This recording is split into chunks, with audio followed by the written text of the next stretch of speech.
Okay, this is a full teardown video of the Msuper V3. What we need to do is remove the footplate. Now this will void your warranty, of course, because you're stripping the whole thing down. So before you do any of this, ask your vendor if it's okay, or if you don't care about your warranty, you're out of it anyway, then go ahead at your own peril. There we go. So put those washers, is what we do, put the washers back on there, keep them safe. This is the foot plate off. And then what you've got is you've got screws here, here, here, and here, here. There's nothing under here. There's nothing under this piece here.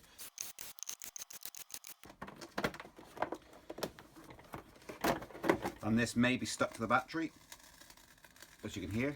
So gently pull it off. There you go. You've got a magnet stored that side, battery that side. So control board, alarm, so speaker, battery. This is part of the trolley handle, which comes up here, like that. The batteries will be typically stuck down, so you'll probably find it very difficult to actually remove them. And what you need to gently do is get underneath and pull them out. That might require a screwdriver, a flat screwdriver, but I'd definitely recommend using as thick and wider device as you possibly can, because the narrower it is, the more likely you are to puncture the battery cells, so you do not want to do that. So before you do that, anything with it at all, disconnect the battery completely. As you notice, that fits in there. Disconnect those. So now you're not connected up to this battery. What I'd also recommend is you spin it around and you remove the other side, but just be careful that you don't damage these connectors in any way.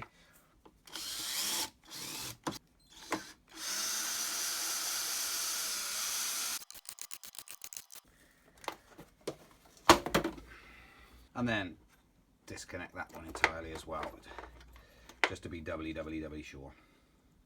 And you've got these little connectors here, you just disconnect those. And this is actually a clip that you can undo with a small screwdriver or your finger.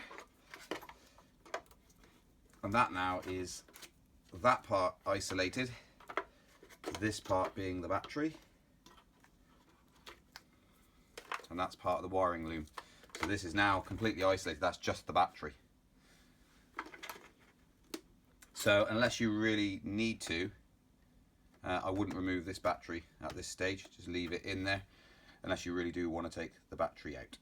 Okay, and this is where the cable runs through. You've got a little connector here, disconnect that one. You've got the same clip this side. You can get underneath it to unclip it. Excellent. If you can't, just use a little tool to do that. There we go. Now those, if you push them too hard, these are only stuck on, they're not screwed on into the body or anything like that. So what you've got here is you've got the thicker cable is the motor cable, which goes from the control board into the motor with 3 cables, so yellow, blue and green. And you've got a little cable tie on here. You shouldn't have to snap that cable tie off. If you just disconnect the yellow, green and blue, then you're away. And you can pull those out through that cable tie. Okay, and then these you'll find are siliconed in place.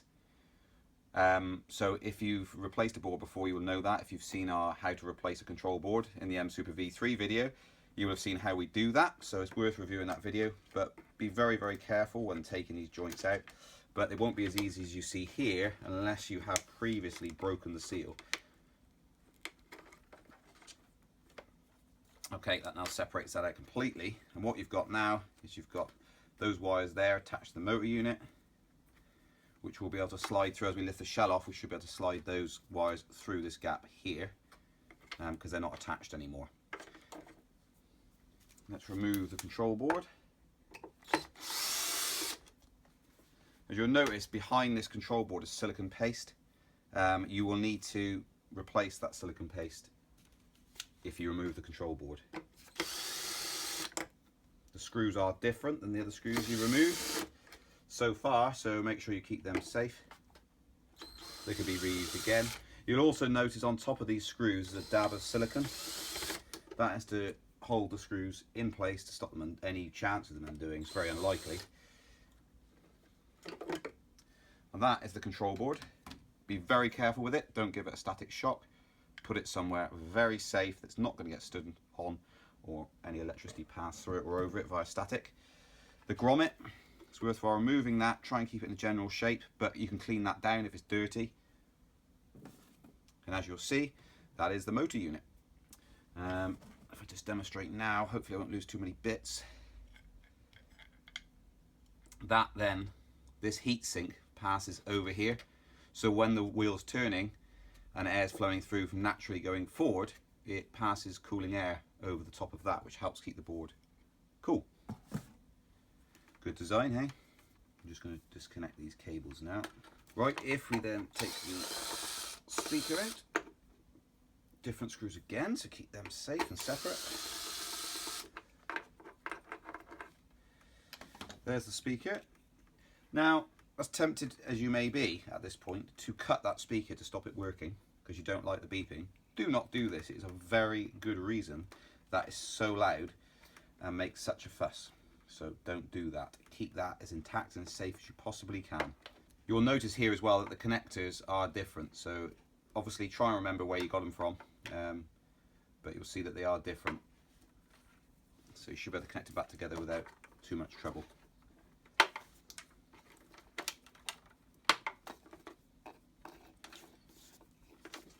Okay, and now you can see that this now is just the battery unit. Completely separated is a battery on its own.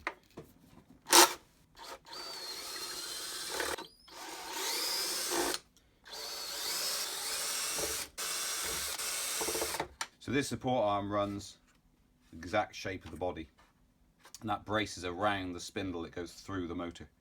And inside here are two washers and then a nut, and those washers clamp down on that spindle basically.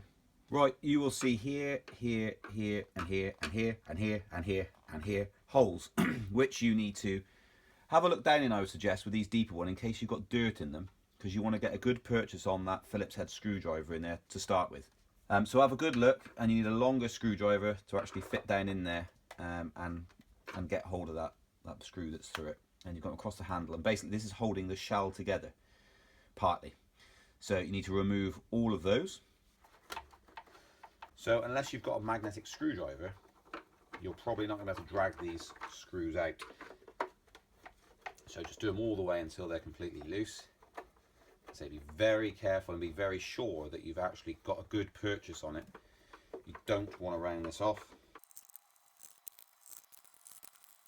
Okay, also remove this part of the trolley handle fitting.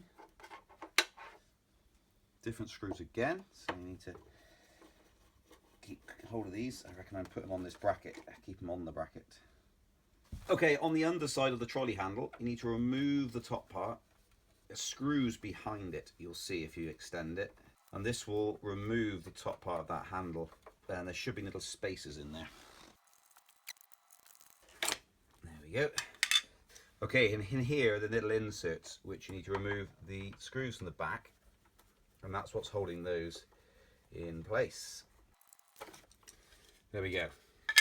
And the inserts are in there. That is the insert. I would actually advise just keeping them in there. If you can keep them in there, do that. It'll save you losing them. So with these, you can actually just, if you want to remove them first, you can just push them down like that and out this way. And obviously just keep note of how they were fitted and where they came from. If you were cool, you would have had a Speedy Feet sticker across the top of yours, you know, if you're in with the cool kids. So remove that because it'd be holding the two sides together. And if you had a really, really cool, you'd have had a sticker on the front and back as well, to which that'll be holding the two sides together. And there you go. So this is the shell that can be removed to a degree. So all it's left to do is actually get these cables so they're in a state where you can get them through that hole, basically. And as you can see, they're still connected. But what they've got is a wraparound cable protector, essentially, is what it is. And what you'll need to do is wrap this back around again once you put it back together, which is always fun. Attach that one. That is now taken apart.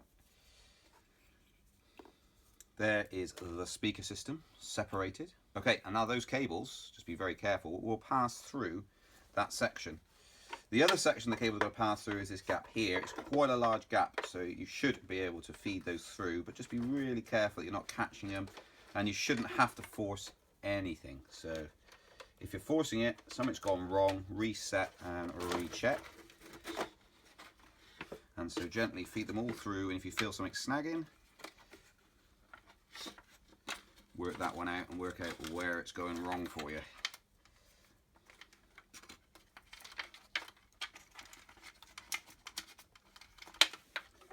Get on through.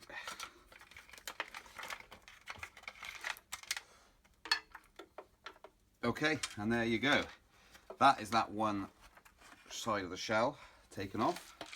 And there's all the screws falling out because I'm a numpty. But there you can see the light unit, silicone around where all the charge port is, USB port, power port, and obviously the rear light, which is connected up here. But there you go. It doesn't gather too much dirt. There's not actually much of a honeycomb section to get dirt stuck in, which is one of the nice things I like about this design. You can set that aside. So it depends what your goal is here. If it's just to strip it down, because you like stripping things down, or you want to replace the outer shell sets that we do, whether you've broken it, or you've got the older one, which is like this is with the glossy finish, and you want the new rubberized finish, then yeah, it just depends what you want to do. Because otherwise you're going to have to, if you're replacing the shell completely, you might be just replacing one side because you damaged one side, but you may have to obviously have to take this apart. Okay, and when I say this is a complete teardown, we're not going to take this leg support off because there's absolutely no need to do that. If you do need to take it off, you will see that you've got a nut here, like I said earlier, two washers that split. So there's a washer that's split, it's that sort of shape, one that side and one that side. You undo this nut. As you undo that, slide it up there. Get a screwdriver under here usually, and then you can just prise those out, slide the plates out, that comes off, and then that leg comes off. When you tighten that back down again, you need to make sure it's as tight as it was when you took it off, and usually that is really tight. So that being loose will mean potentially it will come loose over time, and you'll have to strip the whole thing down again. And you will feel a rocking movement left to right, not falling back, but left to right, and even if you did that, it would wobble. But as you can see, this is firm as anything. So before you take it apart, feel how firm it is, and you'll understand how to put it back together again. But there you go, that's that side done.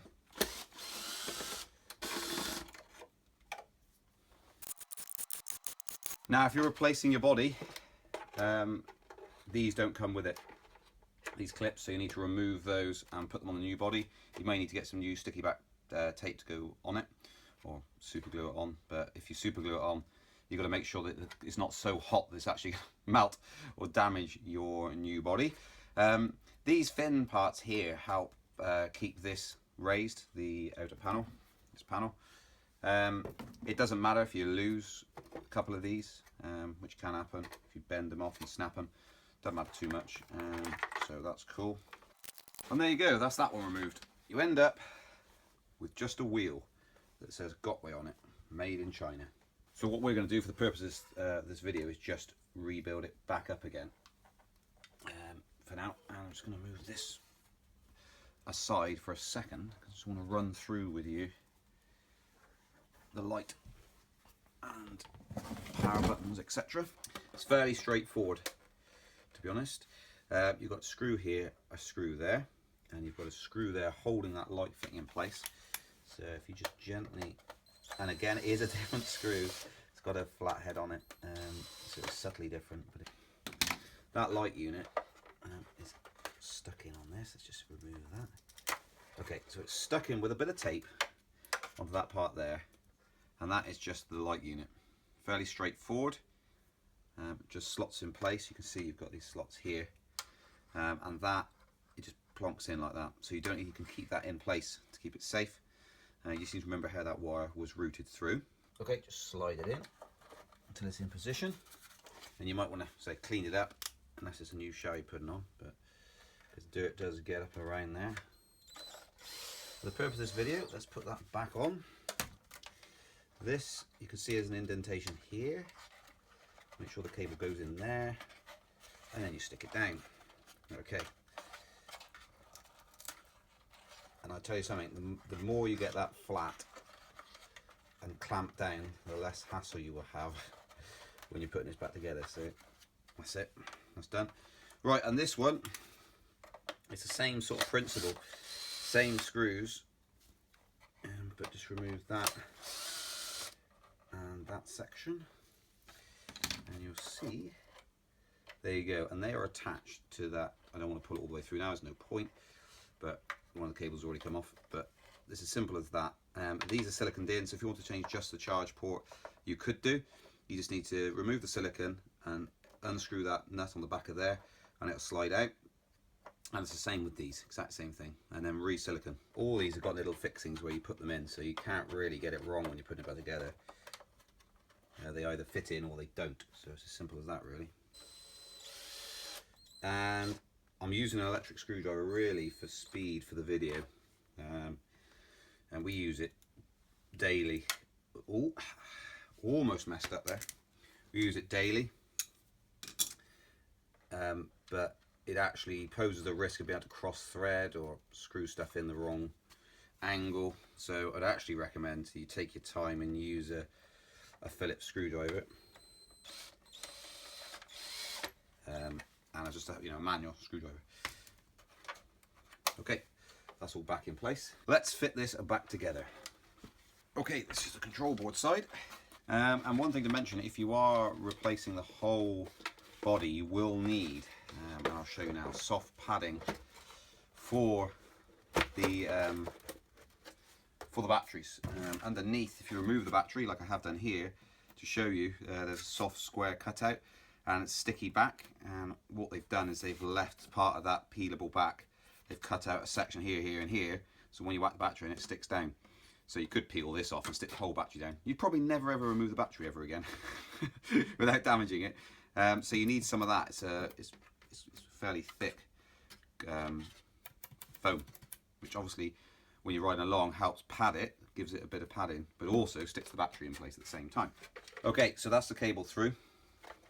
These are the battery cables again, so we've done nothing here apart from put this back in place. And what I'd recommend is that you screw some of these back in place.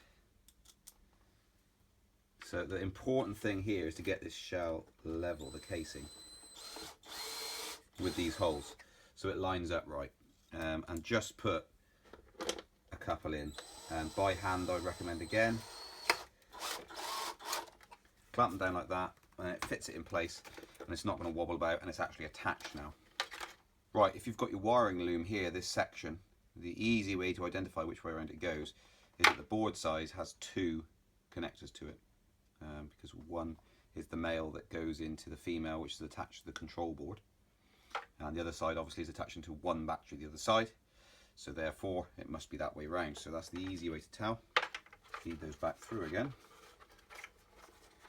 like a shawl. And the other thing you need to do is bring the cable for the front light through. And we're going to make sure is you're not doing what I've done, which is wrap it around some other cables.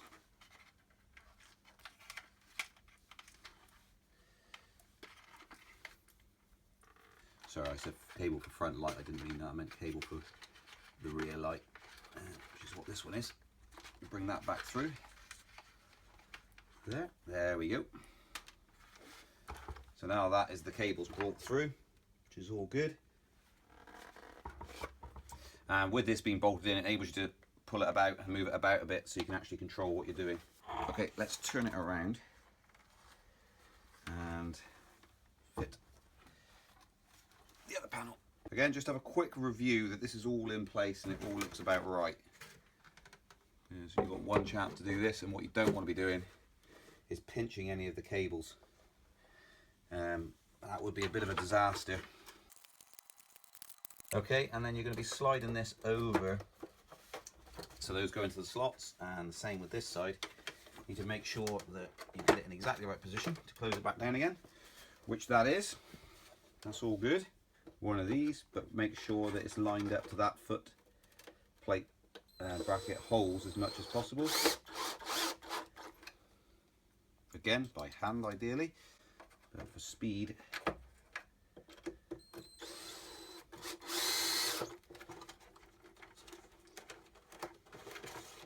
Okay, and the battery goes in here like so, and then place that back in here. I'll stick down. It's also got some sticky across here which fits the cover too. These cables then connect back up, but would recommend not connecting back up the battery cable. So you slot those in, and once they're in properly, they won't be able to be pulled back out again. And make sure that the wires are clear of this, is where that bracket is for the trolley handle, as you may remember. You clamp that back down again, like so, and put the trolley handle bracket back on, well over the top, not actually on. There's more of a rounded side, is about the only distinction. It's slightly shorter tab here. That goes against the body, and you'll see that the holes will line up. Simple as that, really. Each trolley handle arm is unique to its side. This is part's the same. This is so you can turn this around, but the thing isn't the same as the top part. So it is specific to a side. Slide that back on through. Push that down into there.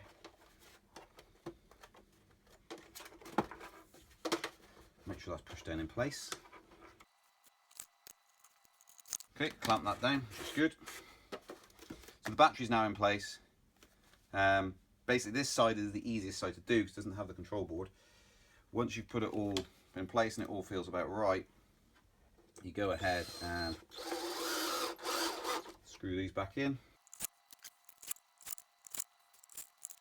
Okay, we're going to revisit this side once we've put it all back together again, because we'll need to reconnect that battery before we put the side cover on. But otherwise this side is now done. Okay, back to this side. Put the small screws into all these sections here is the next task. I recommend putting one in one side and one in the other, but obviously make sure that it has sealed up and there's nothing protruding, you haven't pinched any cables before you tighten it down. And if the gap isn't close together and it isn't smooth, you need to reassess why that is and don't just force it down. The other thing to remember is do not over tighten them. Pinch them up so they do nip up nice and tight, but not over tight. Okay, and then redo these. Okay, here's a rubber grommet. You've probably got away and cleaned it all up nicely now. I haven't, but take that opportunity to do that whilst you're there. A dab of CPU paste. If it squidges up past, don't worry about it. You can clean that off, but that helps it keep it dissipate some of the heat, and then that needs to go in there as well. Now you need to position, before tightening that one down, position those screws back in place. And if you remember, I said that they had silicone on top, so it might be worth just putting a dab of that back on there as well. Don't tighten them all the way down until you've got them all in place. And just review where you're screwing them into is in fact the screw hole. The awkward one on this specific board is this one here. You can try and guide it in with a screwdriver, is probably the best way. Okay, final one in. Confirm they're all in place and then go ahead and tighten them up. Don't over tighten them. This is sealing basically against the rubber grommet they just put in place, or gasket, that will stop water coming back through. And then finally tighten up the main one that holds the board in place. Okay, that clicking noise was it hitting a piece of dirt on the back end. Right, so that goes there, as you may remember. Just need to make sure your cables are nice and tidy. And then this part's the battery, so that will go in there.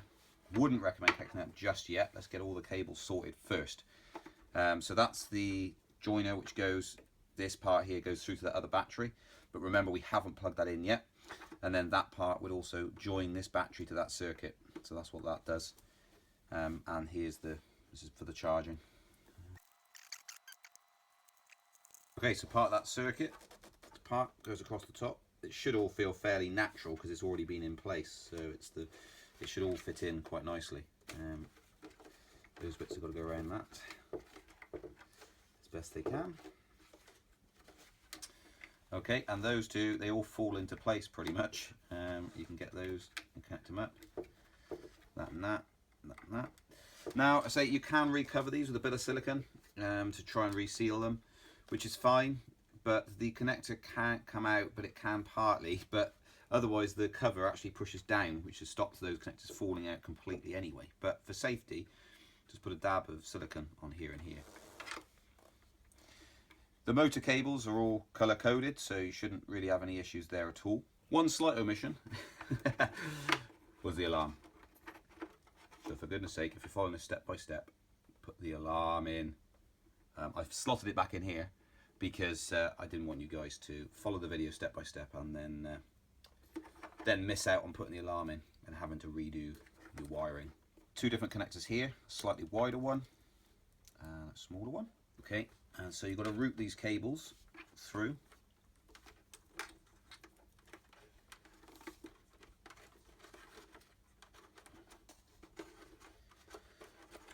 Like so, and as you can see, you've got your connector block.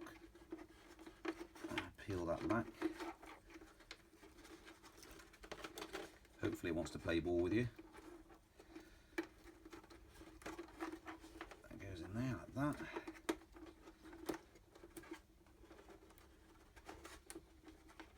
that. Okay, they're all connected up, which is all good. All it would be left to do is connect those two up. You've got this cable here. Now, if you remember, we removed this part here, so you need to re-put that section back in,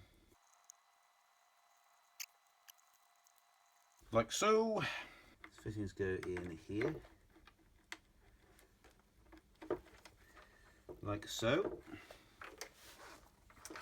And then we got the motor cables, which are color coded, so it makes it straightforward.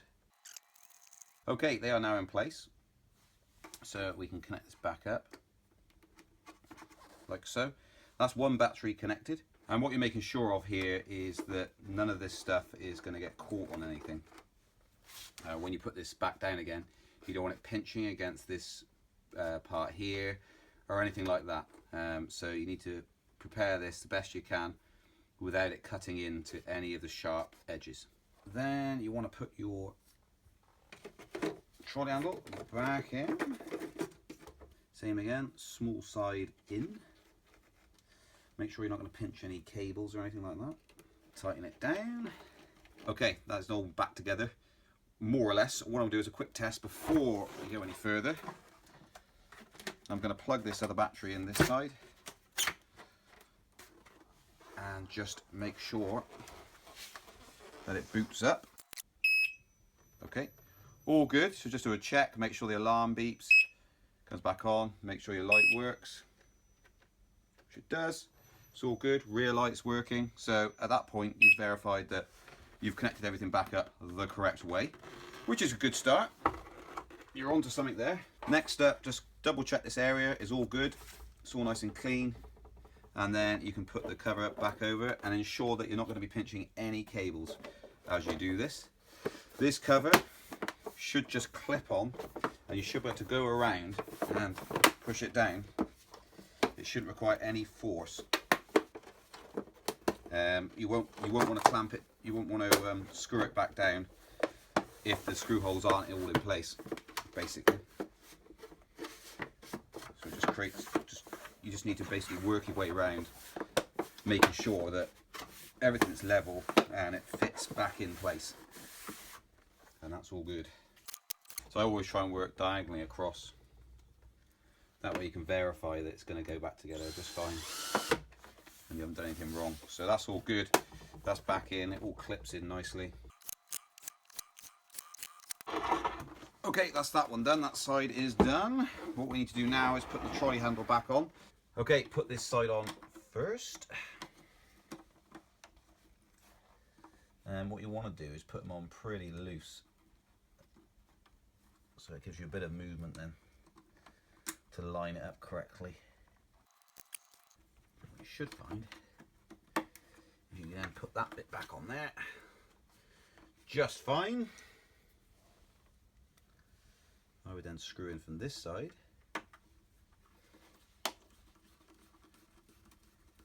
Again, don't tighten it all the way up, just pinch it a little bit. Okay, now tighten them up once you've confirmed that it's definitely all where it should be and nothing's getting caught or bent. Lovely. Look at that. Confirm it all works, which it does. Done. Okay, I'm just going to reroute this cable. The yellow one should go through along back here, really. I want to get it a bit neater.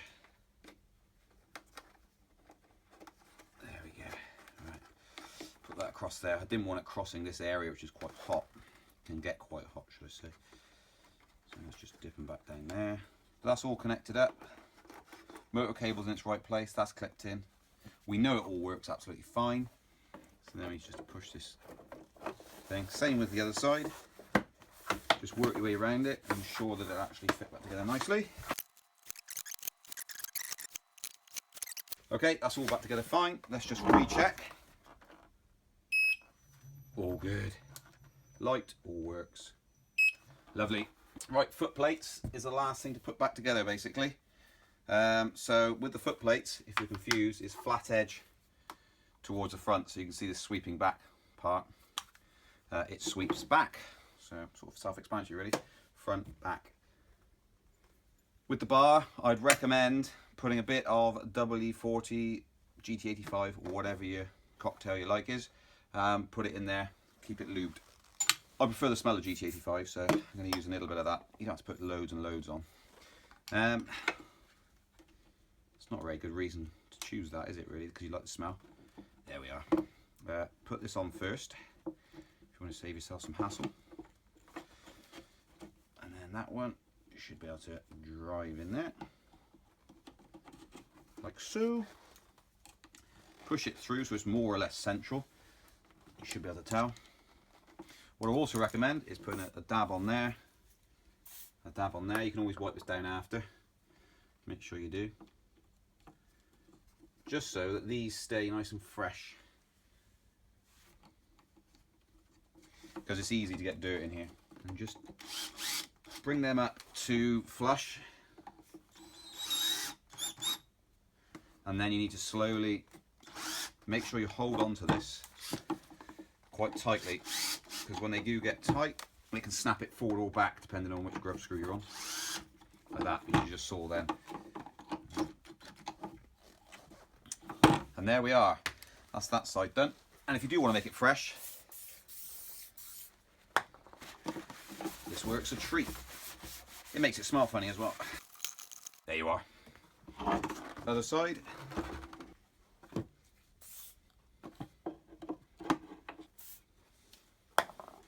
Make sure to get those right as well. Definitely do them up by hand.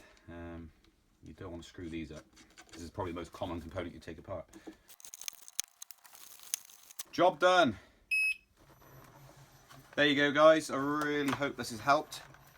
That should cover pretty much every single thing you need to know about breaking down an Msuper V3.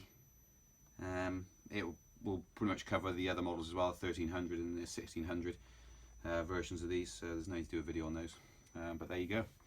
Cheers, guys. Please like and subscribe and share this video if you think it's going to help someone else in the community. Woohoo! It's fixed. It wasn't really broken, I just did it for you guys.